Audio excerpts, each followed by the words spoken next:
দর্শক সকলকে আমন্ত্রণ জানাচ্ছি কে স্পোর্টস খবরের কাগজের সাথে রয়েছে আমি কাজী মোহাম্মদ আরাফাত। মাঠে প্র্যাকটিস করছে আবাহনী লিমিটেড এবং আবাহনীর দলটা কিন্তু খুব ভালোই করছে, কারণ তারা বিগত 5 ম্যাচে 4টে জয় পেয়ে পয়েন্ট টেবিলের শীর্ষে অবস্থান করছে। এবং তার কথা হচ্ছে, সবচেয়ে বড় কথা হচ্ছে তাদের ক্যাপ্টেন্সি নিয়ে। তাদের ক্যাপ্টেন রয়েছে নাজমুল হোসেন শান্ত। গত 5 ম্যাচে তার রান কিন্তু অবশ্যই অনেক খারাপ বলা চলে। নিজের ব্যাটিং নিয়ে যেটা বললেন, আমি কখনো ওইভাবে চিন্তা করছি না নিজের ব্যাটিং নিয়ে, honestly as long as team match জিততেছে। একজন ক্যাপ্টেন হিসাবে তার রান কোনো 50 নেই তার এই 5 ম্যাচে। যদি তার স্ট্র্যাটেজি যদি বলতে চাই আমরা, লাস্ট 5 ম্যাচে শান্তর অবস্থা বলতে চাই, 5 ম্যাচের মধ্যে শান্ত 4 ম্যাচে ব্যাটিং করেছেন এবং 4 ম্যাচের মধ্যে তার রান সংখ্যা হচ্ছে 20 রান, 9 রান, 37 রান এবং 12 রান, কোনো 50 নেই। এবং সবচেয়ে মজার বিষয় হচ্ছে, বা দুঃখের বিষয় বলা যায়, যে টপ রান গেটার রয়েছে, সে টপ রান গেটারের মধ্যে শান্তর অবস্থান 65তম।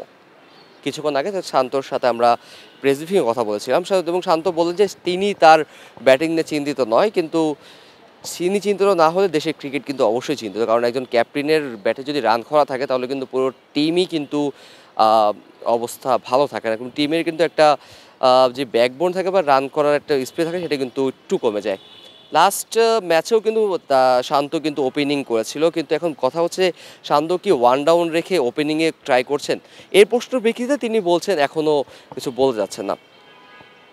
কাজী মোহাম্মদ আরাফাত, কে স্পোর্টস খবরের কাগজ। খবরের কাগজ, নিখাত, নির্ভীক, নিরপেক্ষ।